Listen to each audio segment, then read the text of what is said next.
Coach, we were talking about Salama before the game. And, what was the key? What's been the key in her development here to finally, break through? She was really happy. We talked to her after the game just to have that moment. She is the biggest key to her development. Obviously, our staff, has spent a lot of time on her development and her mindset. She's got a ton of potential. And really, we talk a lot about this, is who held herself back some last year. So the credit all goes to E, her willingness to stretch, to evolve, to put the time in. She's done a great job. You've won a lot of games as a head coach and an assistant coach, but as head coach at SMU, have you won any that felt like this or could be as significant for your team as this one? It's a good one. It's I don't know if it's having 10 days off.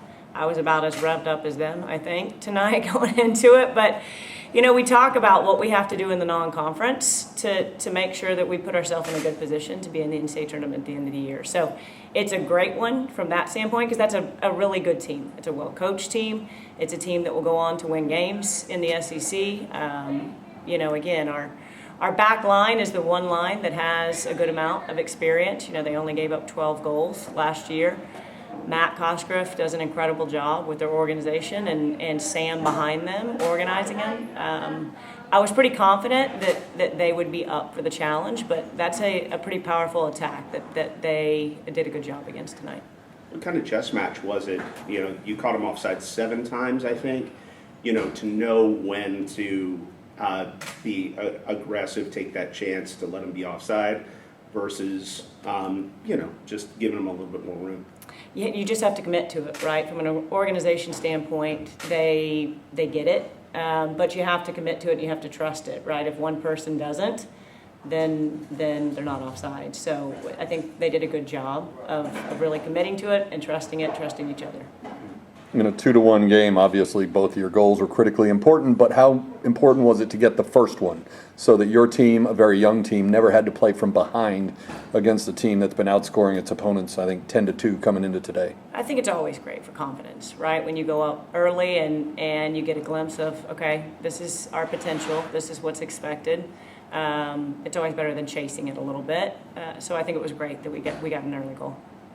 Lots of games on the road coming up. Yes.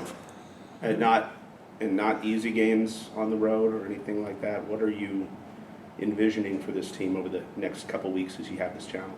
Well, we went to A&M for an exhibition early, knowing that we would have these games on the road. So they handled themselves really well. I mean, they're pretty professional in their approach. It's something we talk about even with this young team. It's crucial that we're pretty professional in our approach. So. I think that's what I expect from them. I mean, they do have a handful of tough games on the road coming up in the next week and a half, and I expect that they'll step up to the challenge. I think that this is the expectation. They know that this is a glimpse of our potential, and as good as Tennessee is and was, one of the things I like most about the win is that we weren't at our best. We turned the ball over a lot. We didn't pass the ball tremendously well, but they found a way to do hard things and to grind it out. And, again, their competitiveness and staying in the moment, it's something we talk about a lot, is they staying in the moment, not worrying about the last play, not thinking about what the result could be. So their mentality of staying positive, focused, and fighting, competing in the moment has been really good. Coaches in all sports deal with scheduling early games, whether you go with a lighter weight competition or kicking your team in the deep end, and you've certainly gone sort of that route with 2 nationally ranked teams right off the bat.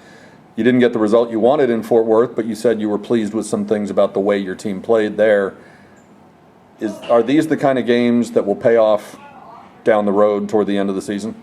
Definitely. I think they will. And again, we felt like ramping up this non-conference segment would be what we needed to do to make sure that we were set up in a good place as we get near the NCAA tournament. So, I think we'll learn a lot about ourselves. We have in both games, and even starting at A&M, in an exhibition. So I've been really pleased with the way they compete